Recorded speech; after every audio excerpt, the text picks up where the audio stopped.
అవినీతిలో కూరుకుపోయిన బీఆర్ఎస్ నేతలను రప్పారప్పా జైల్లో వేయాలన్నారు ఎంపీ ధర్మపురి అరవింద్. సీఎం రేవంత్ ఉదయం బెదిరించి సాయంత్రం మిలాఖత్ అయితే కాంగ్రెస్ కు పుట్టగతులుండమని తెలిపారు.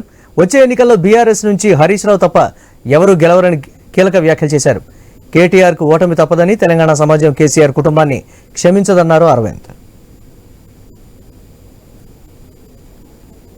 152 మీటర్ల దగ్గర తుమ్మడి హట్టి